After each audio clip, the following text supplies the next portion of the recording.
Terima kasih sudah mau bergabung di Muardi Wae. Kemudian yang kedua adalah Dr. Eriana Melinawati, spesialis obgyn, konsultan fertilitas endokrinologi reproduksi. Benar ya dokter ya? Wah panjang sekali. Nah ini beliau adalah ahlinya ya, ahli dari kalau kita mungkin dengar rehab medik kalau istilahnya ya, mungkin banyak orang dengar, dan juga dari kandungan fertilitas ya. Nah ini karena ini kita mengangkat tema yang penting, yaitu mengenai menopause ya. Kenali gejala menopause agar tidak mengganggu aktivitas. Nah, kita akan banyak berbincang-bincang dengan beliau ya. Apalagi kita nih ya sebagai wanita, besok kalau mungkin usianya sudah memasuki mau senja, nah terjadi menopause. Nah, sebenarnya apa sih gitu kan? Terus kemudian apa yang harus kita siapkan? Bahaya nggak sih? Apa ada perubahan apa dalam tubuh kita, dan akhirnya apakah mungkin jangan-jangan mengganggu dalam kehidupan sehari-hari gitu kurang lebihnya. Oke, kalau gitu selamat datang ya semua dokter. Terima kasih dokter. Selamat pagi dokter Atri. Selamat pagi, mungkin monggo dokter menyapa teman-teman sobat Muardi Wae. Baik, selamat pagi sobat Muardi Wae. Kok saya duluan nih? Harusnya dokter Monggo dokter. Selamat pagi sobat Muardi Wae. Selamat bergabung dengan kita untuk ngobrol-ngobrol ringan pagi hari ini. Semoga sehat semua.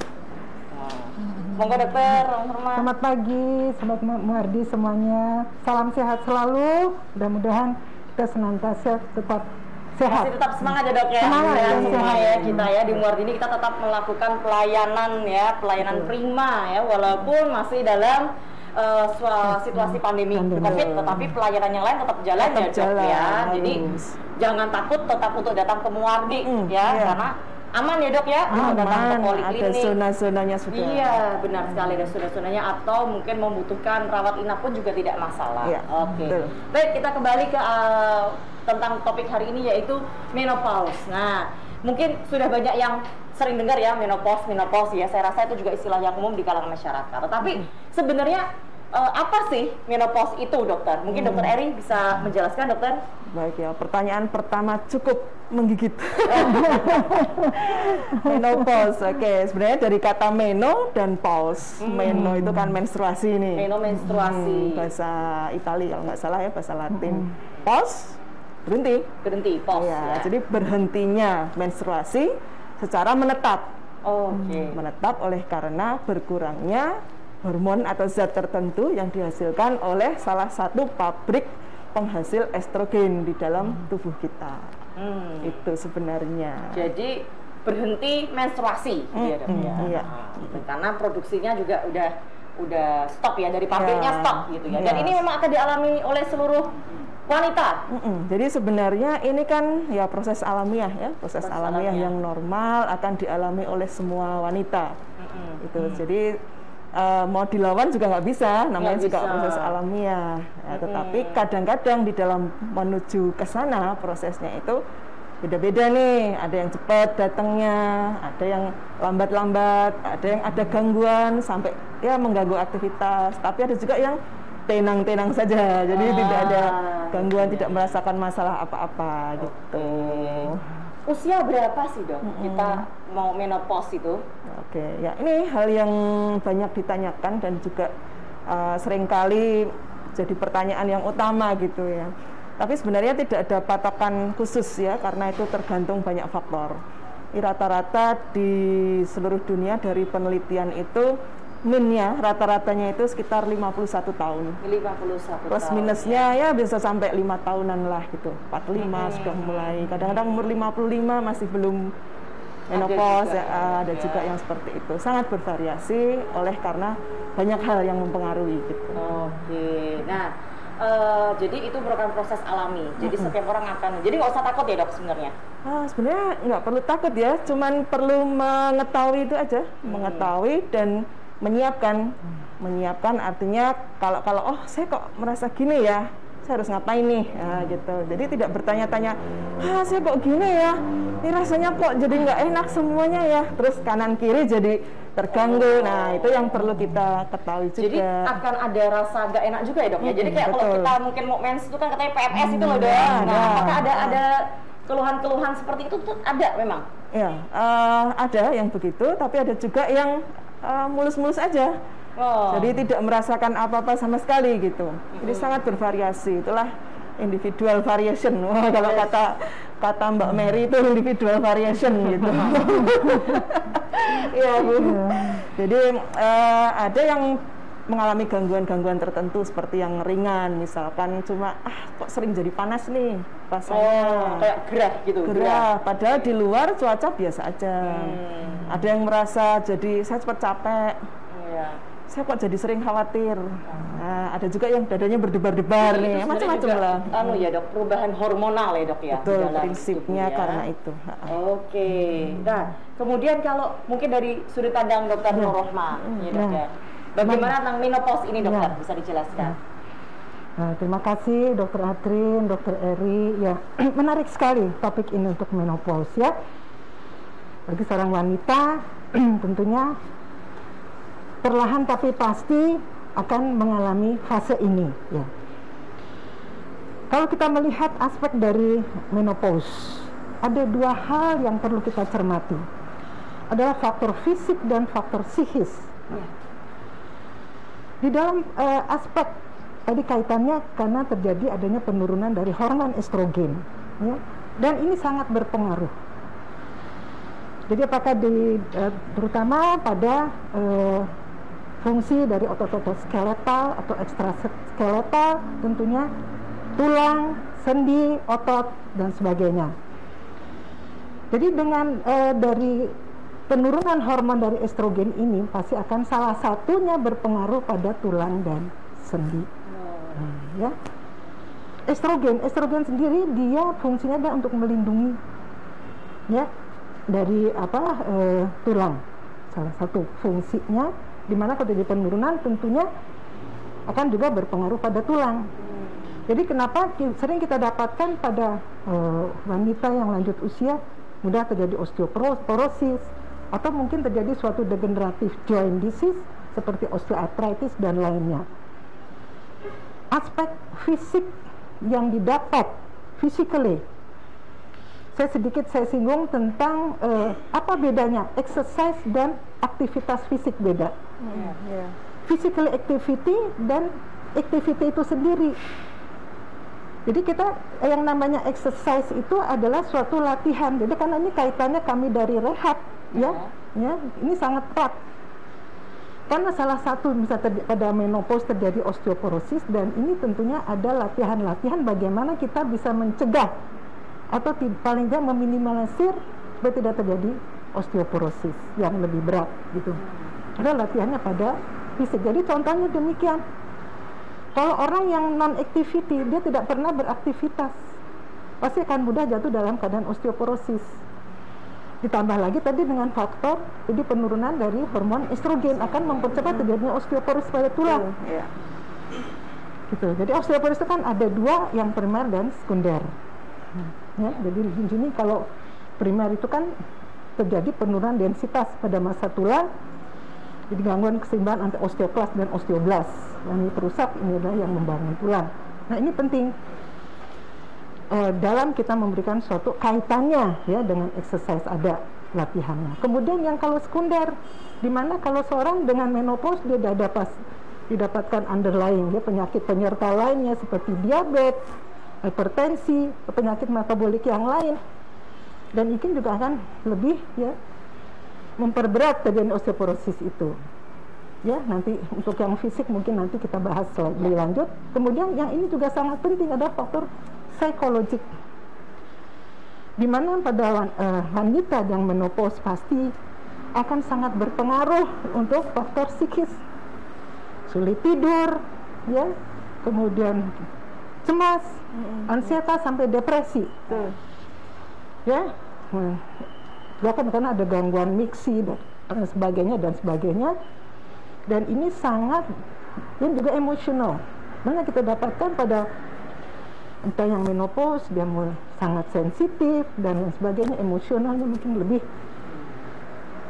sensitif. Nah ini jadi kami dari aspek rehab tentunya dalam menelaah ini faktor fisik dan psikologik ini sangat berpengaruh. Apalagi dengan kondisi pandemi, di mana faktor stresor sangat berpengaruh. Dia akan menurunkan respon imun kita itu. Jadi salah satu sudah banyak diteliti bahwa dengan exercises, dengan kita physical activity, dia akan meningkatkan sistem imun kita terhadap stresor. Ya. Menarik sekali. Menarik ya. sekali. Kompleks sekali ya dok ya kompleks sekali ini sampai ternyata kuliah waktu dari dokter Nur Rohmayat. Maklum beliau ini kan dosen. Ya. Jadi memang ternyata ini merupakan sesuatu yang memang harus akan kita alami ya sebagai wanita. Tetapi ternyata mungkin bukan berarti dicegah atau bagaimana, tapi bagaimana mempersiapkan diri kita ya dok ya, mempersiapkan diri kita baik secara fisikly maupun mental ya tadi ya untuk masuk ke fase menopause. Oke, sebelum kita bicarakan lebih lanjut lagi ya, nanti seru nih kayaknya nih ya. Kita akan sapa dulu Sobat Muwardi, dokter ya dari Instagram dan juga dari Facebook. Selamat pagi semua, terima kasih telah bergabung.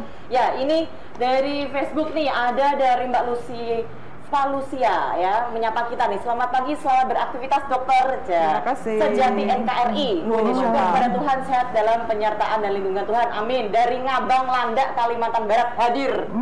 Setia belajar. Dari Kalimantan. Mbak Lucia. Terima kasih Mbak Lucia. Kemudian Pratami. Halo dok, ini topik yang gue banget nih.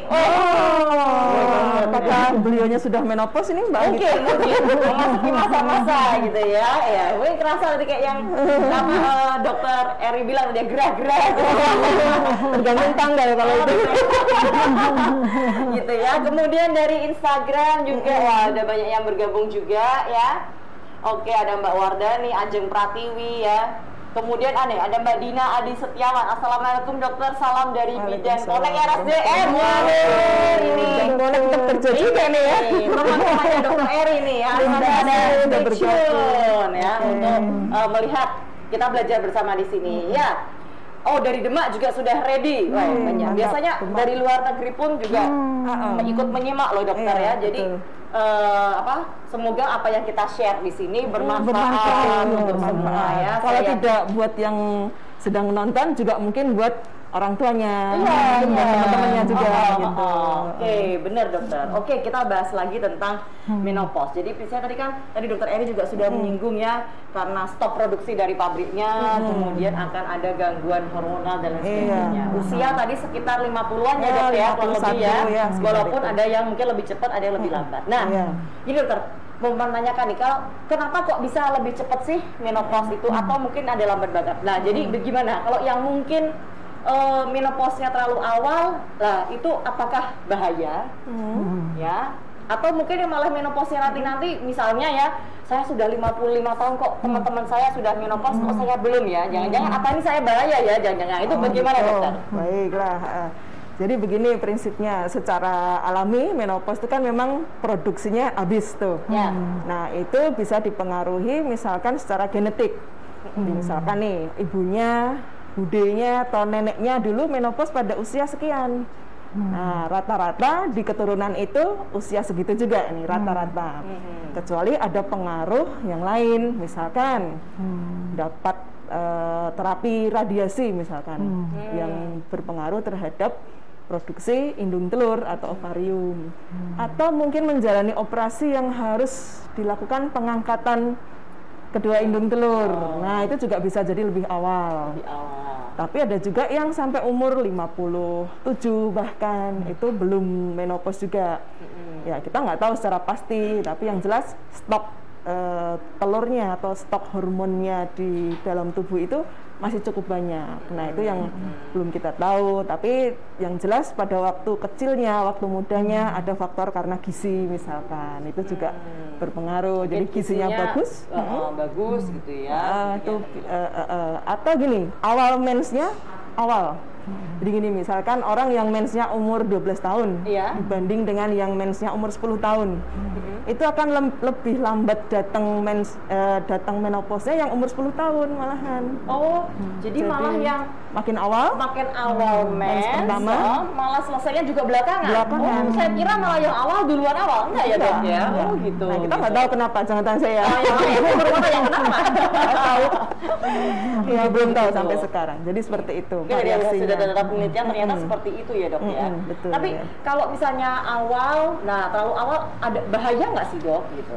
Kalau bahaya sih enggak juga ya, enggak juga. Jadi kalau rata-rata nih orang mens pertama kali mens itu rata-rata umur 12 tahunan lah. Nah itu nanti menopausnya sekitar ya 51-52an tahun. Kalau lambat banget gimana? Kalau itu alami, bukan karena suatu zat yang dibikin, nggak apa-apa, nggak bahaya. Kalau terlalu awal bagaimana? Nah ini nih yang perlu perhatian. Terlalu awal itu kita pakai batasan 40 tahun. 40 tahun. Di bawah usia 40 tahun kita sebut sebagai menopause precox atau prematur menopause. Jadi belum saatnya nih gitu. Nah itu sebabnya juga bisa macam-macam itu tadi. Nah masalahnya adalah semakin panjang kekurangan hormon estrogen itu, maka pengaruh yang disampaikan oleh Dr. Nur Rahma tadi itu gejala-gejalanya makin banyak muncul. Jadi makin panjang masa menopausnya makin muncul. Karena tadi kayak osteoporosis, gejalanya semakin dok, karena ada ini efek jangka pendek, ada efek jangka panjangnya. Efek jangka pendek misalkan mensnya terganggu, termasuk moodnya yang terganggu, baperan gitu ya. Karena begitu hormonal ya seperti itu ya dok. Jadi hampir sama kayak kita kalau ngomong premenstrual syndrome, orang mau mens itu katanya. Jadi kalau yang ini kayak osteoporosis, penyakit jantung, kemudian pikun demensia itu efek yang jangka panjang lah, di atas 5 tahun menopausnya baru muncul itu. Walaupun memang itu mungkin menjadi resiko terjadi demensianya lebih tinggi ya. Walaupun maksudnya orang usia secara umum dalam arti laki-laki pun juga bisa demensia. Ya, tapi agak beda. Agak bedanya gini. Jadi pada wanita itu sangat tergantung oleh hormon estrogen. Pada pria ada yang mirip itu, tapi kan jenisnya beda nih. Hormon testosteron namanya. Nah, kalau sebagai contoh kasus osteoporosis tadi yang disampaikan oleh Dr. Nur Rahma ya. Kalau pada wanita itu totally hampir 50% terjadi istilahnya kerusakan densitas tulang itu. Tapi kalau pada pria sekitar 20-25%. Jadi nggak begitu terasa.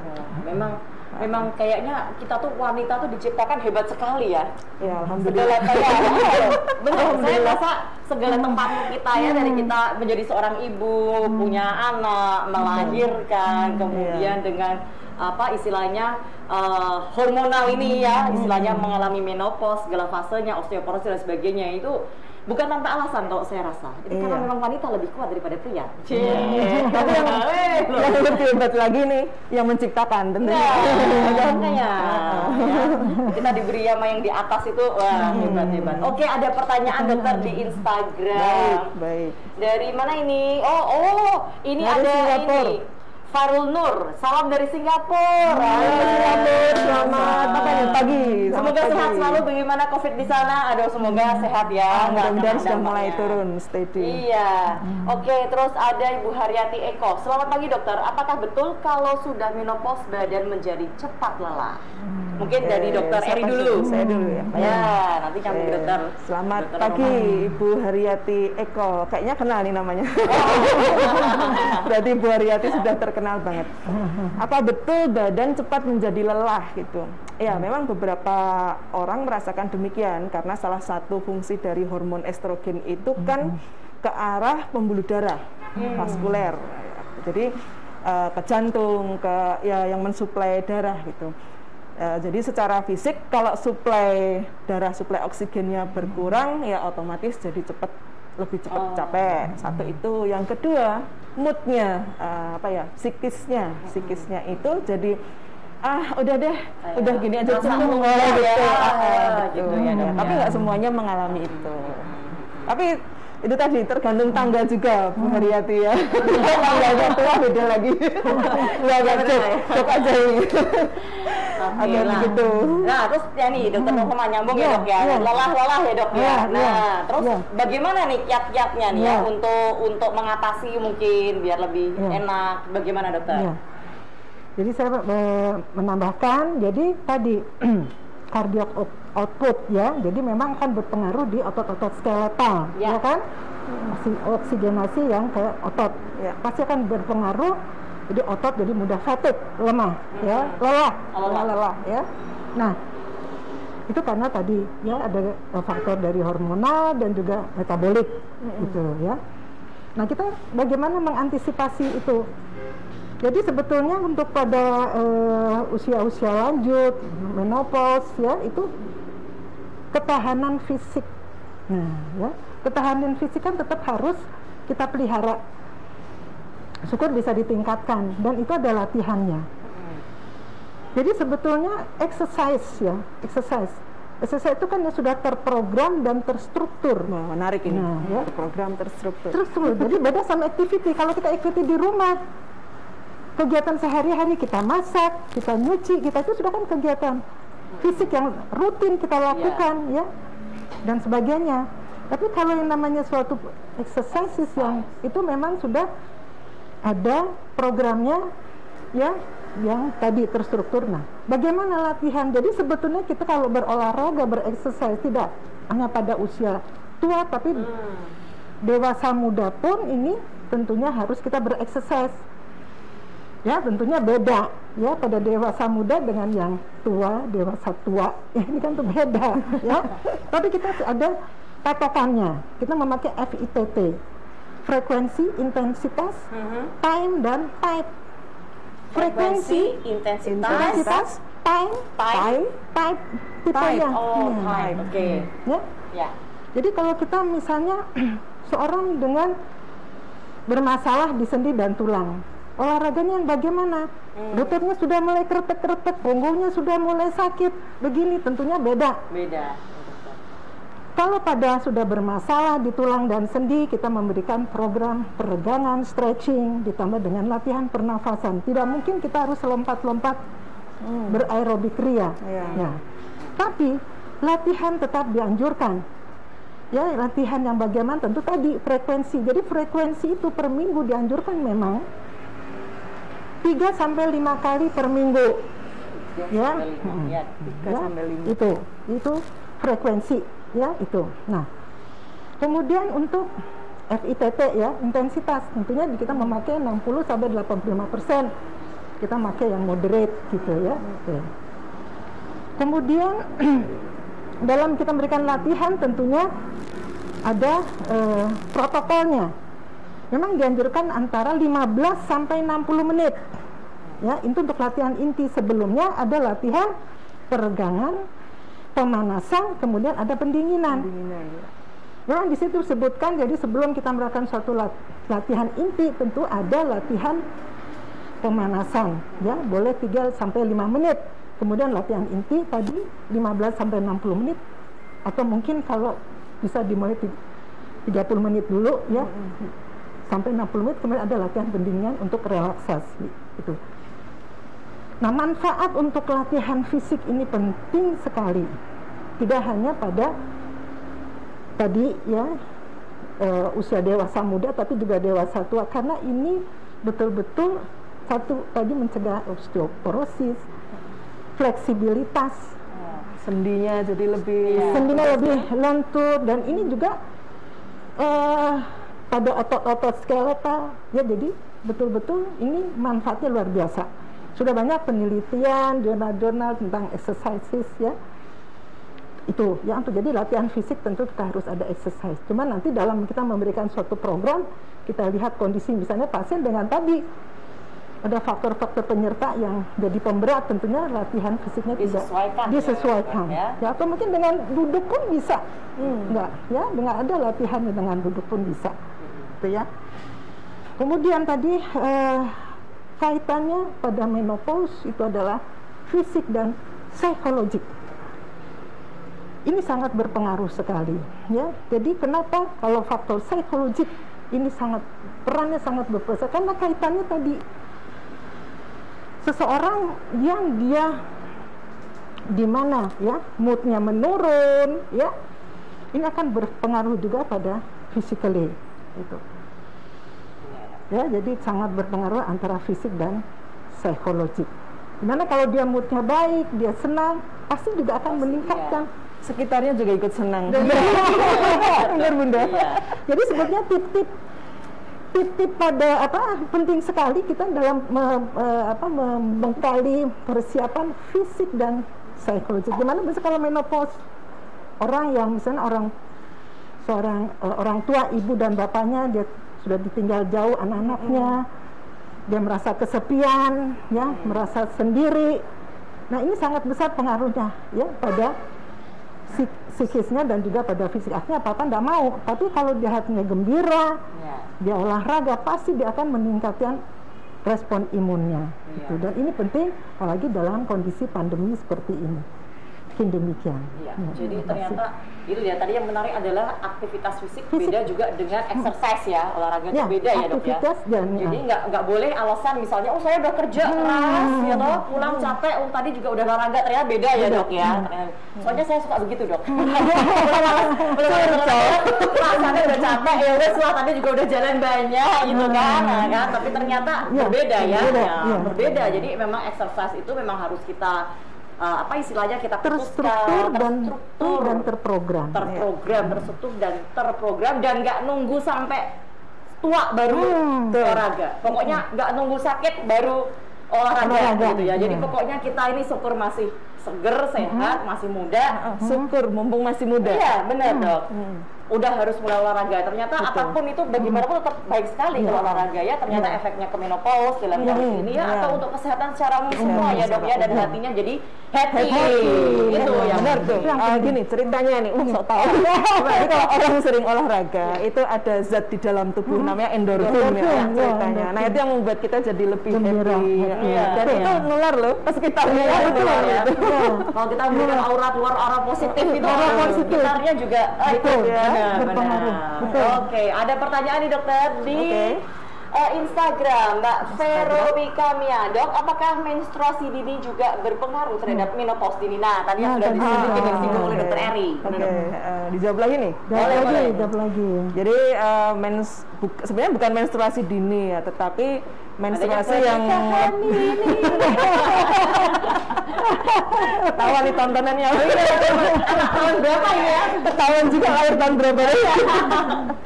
Jadi semakin awal menstruasi pertama itu semakin akhir menopausnya. Gitu. Malahan tadi ya, kebalikan ya. Seperti itu. Ya, tapi berarti sebenarnya juga pokoknya nggak masalah ya, dijalani saja. Saja disyukuri. Syukuri dengan persiapan-persiapan yang tadi, olahraga dari awal tadi seperti dokter. Betul. Sama happy.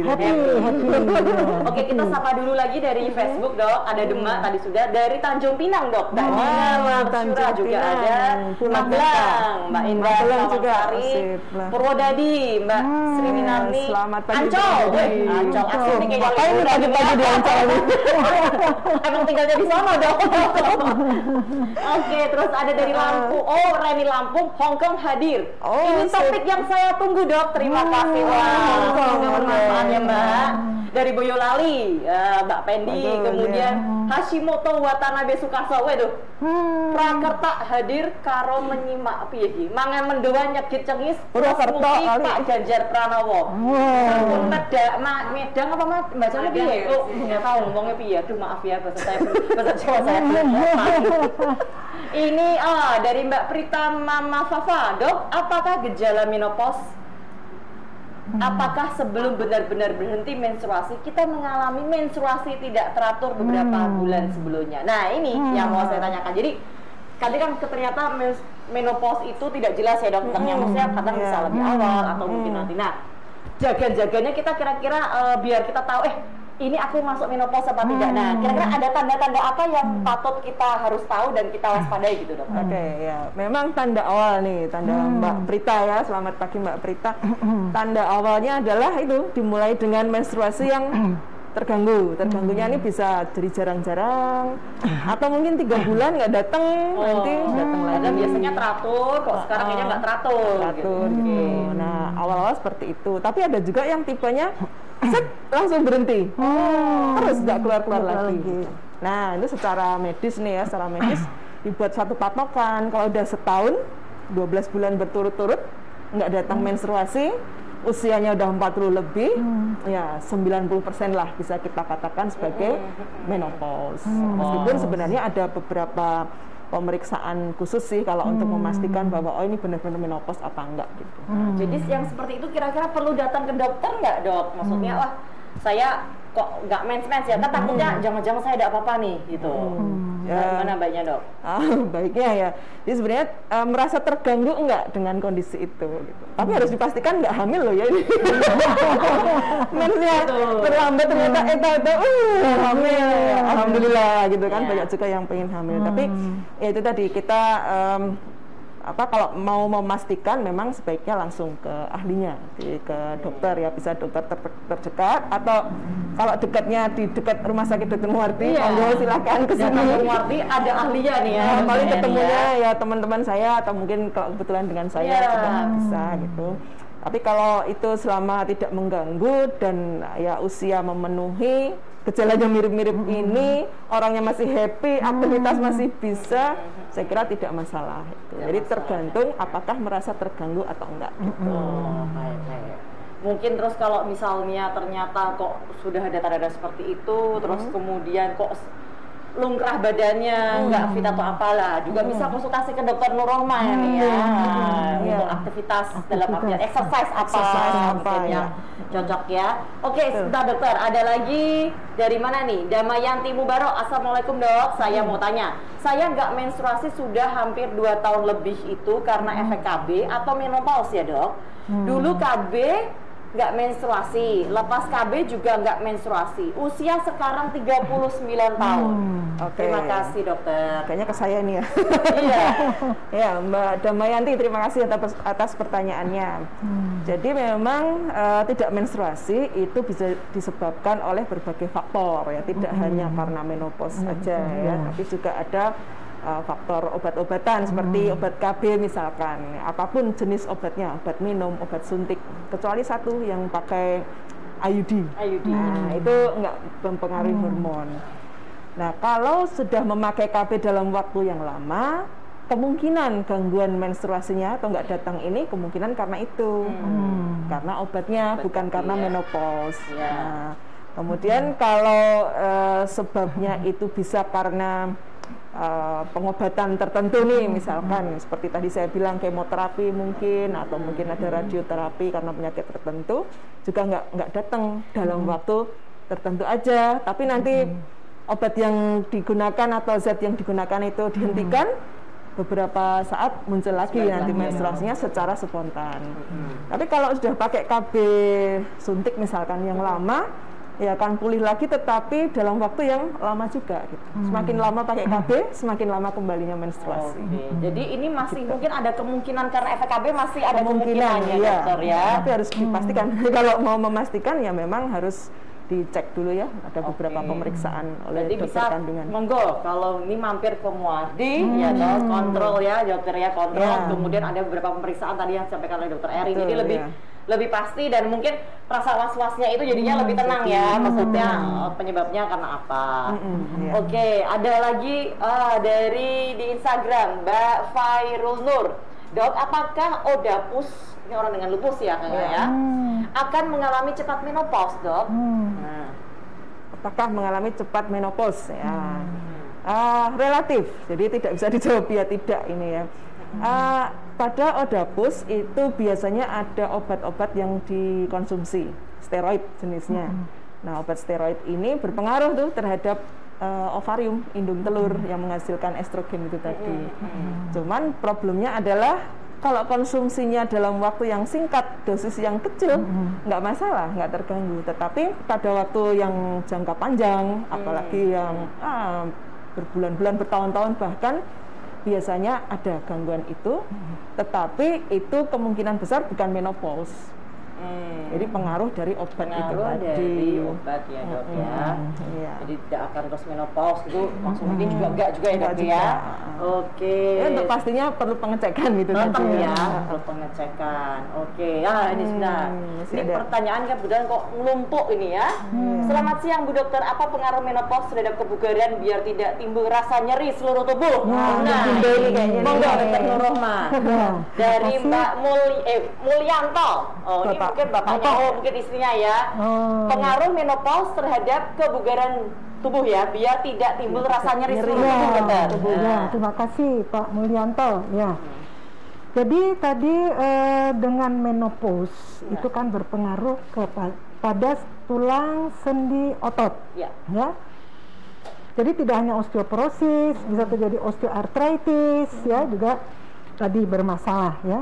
Nah, di mana gejala dari osteoporosis, kemudian juga osteoartritis, ya proses degeneratif. Jadi degeneratif itu kan kena semua sistem. Dengan tadi menurunnya estrogen. Nah, khususnya pada sendi dan tulang juga akan berpengaruh.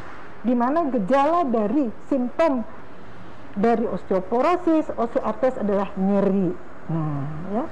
Bagaimana supaya tidak nyeri? Nah, jadi kami dari ilmu kedokteran fisik dan rehabilitasi ada penata laksanaan 2 adalah terapi fisik dan terapi modalitas. Ya. Tadi physically tentunya dengan terapi fisik modalitas dan exercise ya. Jadi terapi fisik modalitas kan tadi modalitas exercise. Jadi dengan kita ada terapi fisik untuk tadi mengatasi nyeri ya dengan alat-alat fisioterapi dan lain sebagainya, treatmentnya itu. Jadi yang kedua dengan exercise sendiri itu juga jadi misalnya demikian contohnya. Jadi misalnya dengan menopause kan akan bermasalah pada sendi-sendi di lutut misalnya ya. Kita ada exercise-nya apakah dengan static bicycle atau mungkin juga dengan renang dan exercise lainnya. Dimana kalau sendi itu tidak digerakkan pasti akan bertambah nyeri.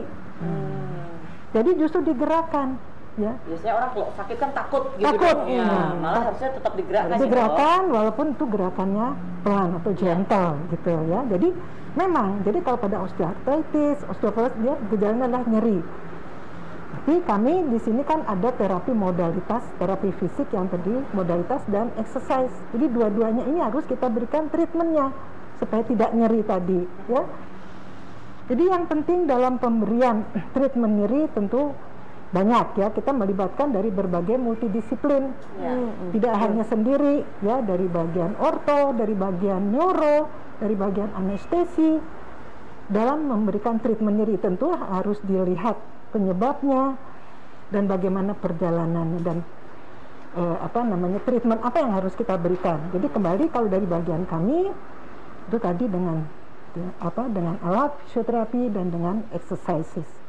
Nah, tinggal exercise yang bagaimana tentu harus dilihat kondisinya dulu. Misalnya dia bermasalah di tulang punggung, kita ada exercise-nya juga. Bermasalah di lutut ada juga dan sebagainya, mungkin itu. Jadi ternyata kompleks juga ya. Saya bisa nambah juga nih. Kalau udah nggak mempan dengan terapi yang beliau sampaikan tadi, ada juga yang sampai perlu pengobatan bahkan. Biasanya pengobatan itu terakhir. Bisa juga dengan ditambahkan zat-zat yang banyak mengandung estrogen tapi terkandung di dalam makanan. Kedelai misalkan. Jadi istilahnya pengobatan untuk ini ya hormonalnya itu.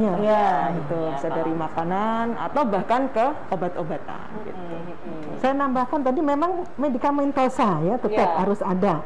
Dan juga saya nambahkan tadi nutrisi. Jadi nutrisi tentunya akan sangat berperan besar. Ya nutrisi. Jadi misalnya kalau pada osteoporosis kita berikan juga untuk intake kalsium dan lain sebagainya. Jadi saling melengkapi semuanya. Wah, memang ya. Di lain kali kita panggil kajian gizi. Melengkapi.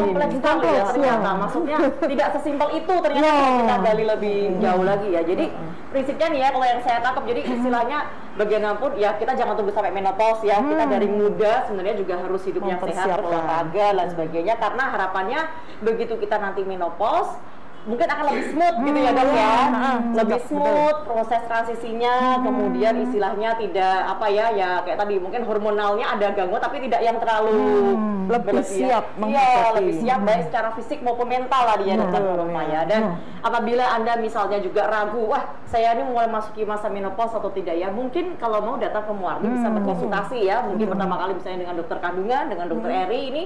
Nah nanti ternyata persiapannya apa saja ya, apalagi kalau ada keluhan-keluhan gejala kok mulai tadi ya nyeri atau apa lah, ternyata bisa di Muardi kita akan multidisiplin ya, tadi seperti Nur Rohma ya, akan melihat dari berbagai sisi ya. Dokter tulang, apakah memang osteoporosisnya misalnya ini, terus kemudian perlu di setting untuk exercise-nya ya dok ya, yang terprogram dan terstruktur. Karena nyerinya di sebelah mana? Ternyata kayak di tulang belakang. Ya ternyata kan tidak bisa sembarangan ya dok ya, nanti malah cedera. Kalau malah cedera, malah nanti efeknya kemana-mana ya dok ya. Pada artian ternyata sampai sebegitunya gitu ya menurut saya. Jadi mungkin kalau exercise dalam artian di rumah mungkin exercise ringan ada, tapi kalau misalnya bingung mungkin konsultasi dulu. Jadi exercise apa sih sebenarnya yang cocok ya, yang cocok dan memang bisa cocok.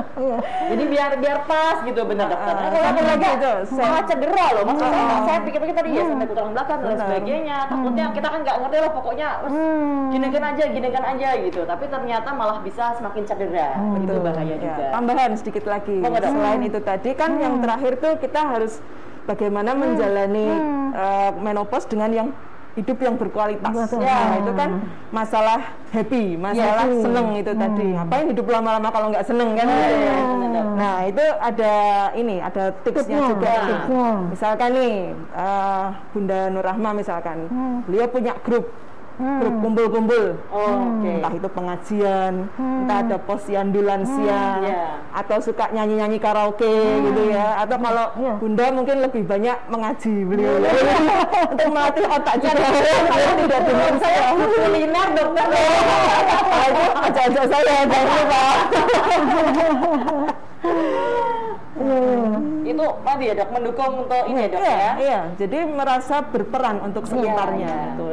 Ibu saya juga kebetulan sudah sepuh juga ya, 70 sekian tahun itu juga di itu. komunitasnya gitu ya. Dan mungkin sama-sama katakanlah dengan yang sepantaran ya. Betul. Jadi bisa saling menguatkan, saling share, saling apa, benar-benar. Terus satu lagi, kalau ada cucu atau mungkin ponakan apa, kadang berkunjung, tapi harus tetap memakai protokol kesehatan. Jadi di musim seperti ini, itu juga akan sangat membantu. Hati-hati, kalau cucu saya jadi ingat ibu saya, gendong anak saya tuh punggungnya mulai ini dong, maksudnya ternyata tapi masih kuat ya? Masih kuat. Tapi maksudnya ternyata itu, aduh kok mulai kalau udah agak lama kok dengkean istilahnya orang Jawa. Ternyata masih itu mungkin maksudnya kan dalam artinya sudah menopause segala macam, maksudnya perlu diperhatikan faktor-faktor seperti itu. Ternyata ya nggak bisa sembarangan. Oke, saya gimana menambahkan dokter Eri, jadi saya jadi terpancing. Jadi ya, tadi fisik dan psikis, betul dokter. Jadi alhamdulillah kita di rehab tuh sudah ada paguyuban juga. Kita dengan bagian geriatri penyakit dalam, kita ada kelompok senam. Saya pernah pesertanya adalah pasien-pasien kita sendiri, ya, pasien rehab dan pasien di geriatri. Kita secara rutin. Jadi sebelum pandemi kita sudah rutin setiap hari Rabu pagi kita senam bersama. Itu secara fisik. Rabu pagi. Rabu pagi kita ada senam osteoporosis dan senam nafas ya. Di rehab di Muardi ada. Dan itu untuk pasien silahkan monggo. Dan tadi tambahan dokter Atrin. Jadi kan fisik harus seimbang, balance dengan psikologik ya. Betul. Alhamdulillah, jadi dokter Eri kita juga ada kelompok pengajian. Ya, ibu-ibu tadi pasien sebulan sekali. Nah, jadi kenapa nutrisi itu kan tidak hanya dari intake makanan, tapi ada nutrisi untuk kalbu juga. Betul. Ini penting. Ya, jadi harus balance antara fisik dan psikologik. Dan insya Allah kalau ini sudah tercapai, itu akan meningkatkan dari respon imun kita terhadap stresor. Terhadap stresor. Jadi sebagai take home message-nya ini adalah bagaimana kita tadi memperbaiki untuk lifestyle. Kita isi, ya, lifestyle ini kita perbaiki yaitu dengan dua faktor tadi itu. Kita isi dengan hal-hal yang positif dan selalu harus kita berpositive thinking. Iya, betul. Fisik dan psikis ya dok ya, itu dua hal yang ternyata tidak jadi satu berkaitan. Bersamaan, seiringnya dok ya. Jadi tidak bisa dipisahkan satu sama lain ya. Oke, mantap sekali dokter. Oke, ada pertanyaan di mana tadi nih? Oh, dari Facebook, Mbak Sri Wahyuni. Assalamualaikum dokter, saya mau nanya, sudah 7 tahun operasi kista ovarium, setelah operasi kok mens saya jadi 2 bulan sekali, kadang 3 bulan sekali, sekarang kok saya udah 8 bulan tidak mens ya dok, apakah saya sudah menopause? Oke, baik, saya dulu ini kayaknya. Ya, Mbak atau Ibu Sri Wahyuni ya. ya kita tidak bisa menentukan secara cepat gitu. Jadi memang harus ada beberapa pemeriksaan apakah memang masih ada kedua indung telurnya atau mungkin salah satu, dan apakah masih berfungsi. Satu itu dulu. Yang kedua, mungkin ada obat-obat atau faktor yang lain yang bisa mengganggu terhadap datangnya menstruasi ini. Jadi prinsipnya kalau itu mengganggu sekali, silahkan segera untuk cek dulu ke dokter kandungan terlebih dahulu, yang terdekat dulu lah. Tapi kalau bingung, nggak terdekat nggak ada, ya langsung ke Muardi juga boleh. Muardi. Terima kasih. Oke, ini ada yang menyapa Dokter Eri nih. Selamat pagi Dokter Eriana dari Mbak Vita Ika Dewi. Dokter, saya dulu tahun 2010 dari awal hamil sampai lahir loh dengan dokter. Alhamdulillah. Sukses selalu dok, anak saya sekarang sudah 10 tahun. Terima kasih atas perhatiannya. Ikut senang bisa membantu. Iya, benar dok, senang ya dok ya. Oh, ini ada lagi Mbak Indah Nuryani. Assalamualaikum dokter, maaf dok mau tanya, umur saya 44 tetapi sudah 3 bulan tidak menstruasi dan sudah USG hasilnya bagus. Apakah ini termasuk menopause dini ya dok? Terima kasih. Ya, baik. Jadi Mbak Indah Nuryani, terima kasih atas pertanyaannya.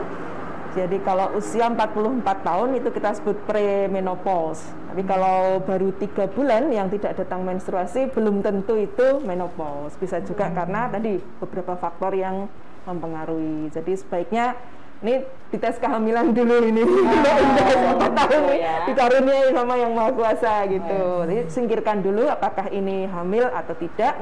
Kalau ternyata tidak hamil, baru kita nanti ke pemeriksaan lanjutan. Kalaupun hamil, sama juga ke pemeriksaan lanjutan kehamilan juga gitu. Karena usia 44 tahun kalau hamil kan ya risiko negatifnya lebih banyak gitu.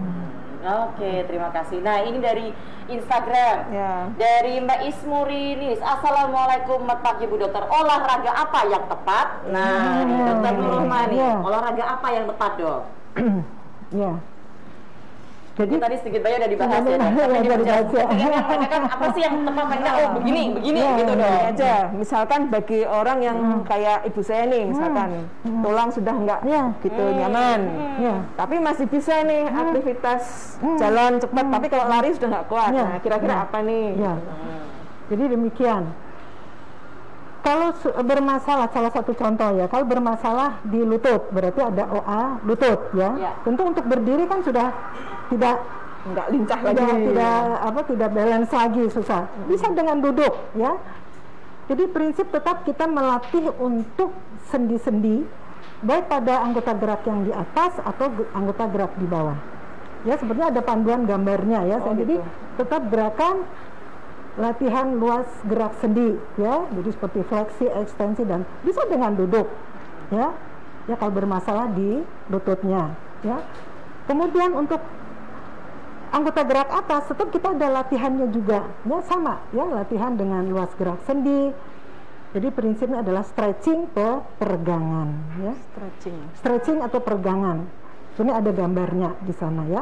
Jadi semua sendi yang terlibat, mulai dari sendi bahu, sendi di siku, di sendi di semua, sampai di semuanya, sendi leher dan semua gerakan. Ada panduannya ya. Panduannya ada. Jangan lupa di mana kalau lanjut usia, sudah usia di atas 70, postur ya. Postur dia kan dengan osteoporosis dia akan semakin bungkuk. Jadi perlu di sini ada suatu perbaikan postur, ada latihannya. Ya, peregangan, ada chest expansion thoraxis, peregangan untuk di rongga toraknya ya, ditambah dengan latihan nafas, jangan lupa ya. Jadi ada stretching, ada latihan breathing, mengatur pola nafas ya, dengan latihan breathing dan breathing control, breathing exercise dan sebagainya itu ya. Nah itu ya, jadi tentunya melibatkan semua sendi. Nah kalau misalnya dia bisa, artinya dengan berdiri ya, dengan mungkin dengan latihan aerobik bisa.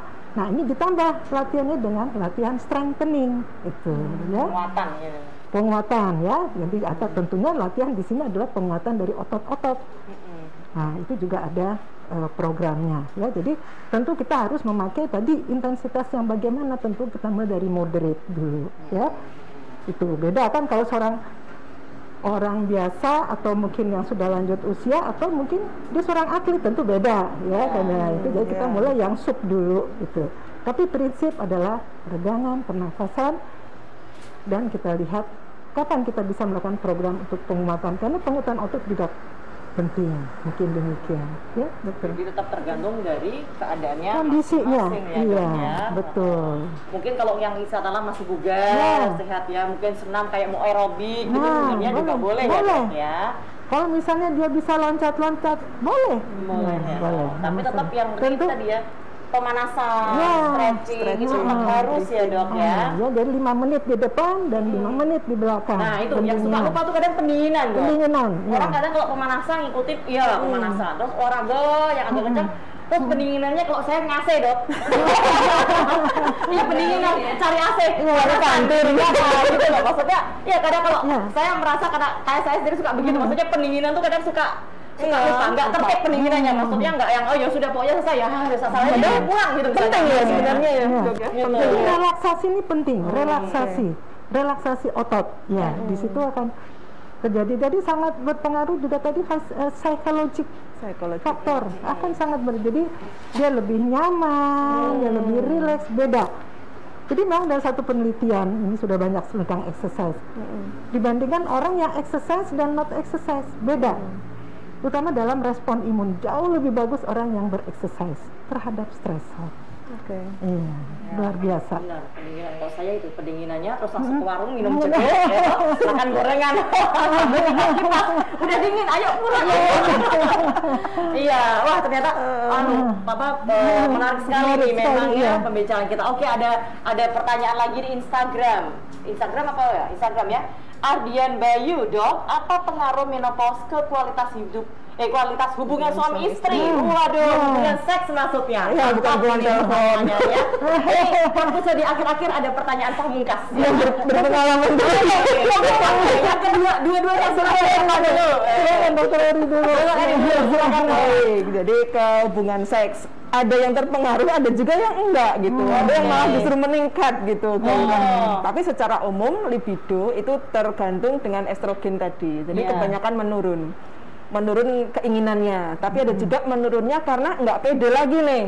Kan kulit jadi lebih berkerut, vagina jadi lebih kering gitu. Jadi nyeri kalau untuk hubungan seksual. Jadi menghindari. Ada juga yang ya memang merasa bahwa saya kan sudah nggak mens lagi, ngapain hubungan suami istri. Nah itu banyak terjadi, maaf nih yang secara pergaulannya itu kurang intens gitu. Jadi lebih banyak tinggal menyendiri di desa yang terpelosok sekali. Nah itu seringkali jadi merasa bahwa kalau saya sudah berhenti mensnya, ya udah nggak hubungan lagi. Ada yang seperti itu. Padahal ya life must go on itu semuanya tetap harus jalan. Kalaupun ada gangguan di dalam melakukan senggama atau hubungan seksual oleh karena nyeri itu tadi, ada beberapa hal yang bisa mengatasi. Jadi tergantung sebabnya apa nih, psikologis apa fisik. Kalau psikologis ya terapi psikologisnya, tapi kalau fisik mungkin obat-obat hormonal bisa membantu, atau mungkin aja semacam jadi agak vulgar pelumas seperti itu. Nah itu juga bisa membantu gitu. Saya kira kalau itu alternatif ya dok ya, kalau misalnya biar ini ya. Sip. Dokter Nurma, bagaimana dok? Tambahkan dok. Yang penting kalau saya tadi sudah banyak disampaikan, saya sepakat apa yang sudah disampaikan Dokter Eri ya, jadi itu. Jadi yang penting bagaimana kita bisa memperbaiki dan meningkatkan, improve to quality of life ya.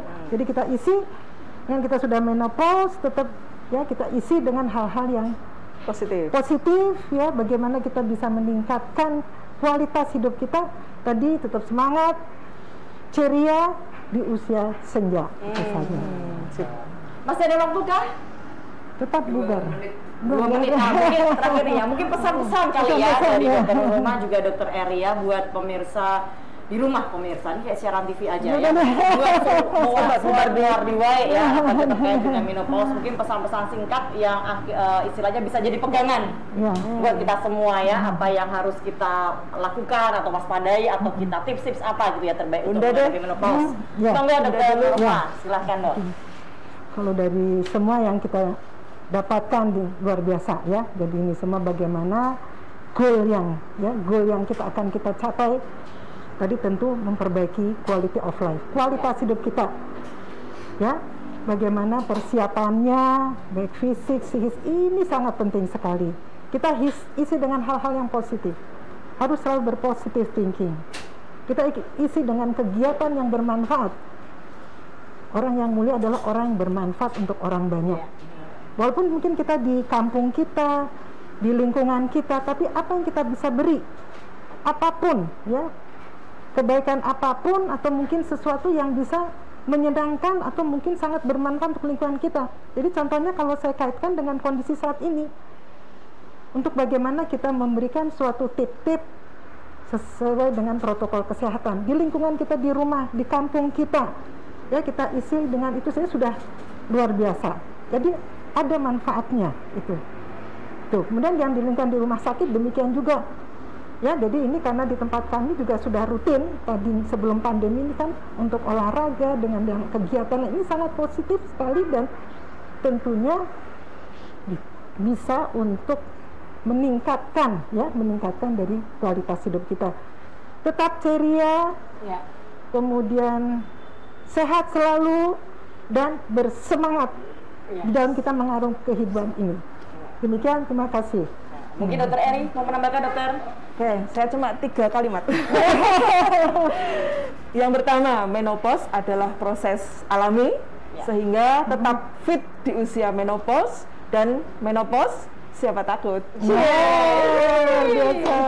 Iya, terima kasih banyak Dokter Nuruma, Dokter Eri ya. Sama-sama, kita banyak dapat info ya, sangat bermanfaat buat kita semua. Saya yakin ya teman-teman di rumah, sobat Muardiway juga merasakan hal yang sama ya. Jadi mohon maaf mungkin ada pertanyaan-pertanyaan yang tidak sempat kita jawab, tapi syukur nanti kedepannya mungkin bisa dijawab juga lewat dari admin, nanti disampaikan juga ke Dokter Eri gitu ya, nanti jawabannya apa, karena masih ada beberapa pertanyaan yang belum terjawab juga untuk Dokter Nuruma juga. Terima kasih atas waktunya. Nah, silahkan ya teman-teman yang mungkin belum menyimak dari awal atau ketinggalan ini ya, hasil rekaman live streaming itu bisa dilihat kembali di Facebook, YouTube RSUD Dr. Muardi. Jangan lupa untuk like, follow, subscribe, share akun media sosial kita RSUD Dr. Muardi ya. Jadi live streaming ini bisa kalian share ke siapapun, ke teman-teman ya. Hari ini sudah bisa mulai dilihat? Bisa ya, bisa lihat. Nah ya, bisa di-share ke keluarga, ke saudara, ke teman-teman ya. Saya yakin karena informasi ini pasti sangat berguna ya buat siapapun, tidak hanya wanita ya, juga untuk kaum pria aja. Karena kita kan sekitar kita ya, namanya kita punya ibu, kita punya mungkin adik atau kakak perempuan, punya istri ya, pasti bermanfaat sekali. Oke, terima kasih semuanya. Wassalamualaikum warahmatullahi wabarakatuh. Ya, semoga kita berjumpa kali di acara selanjutnya ya. Salam sehat. Sehat.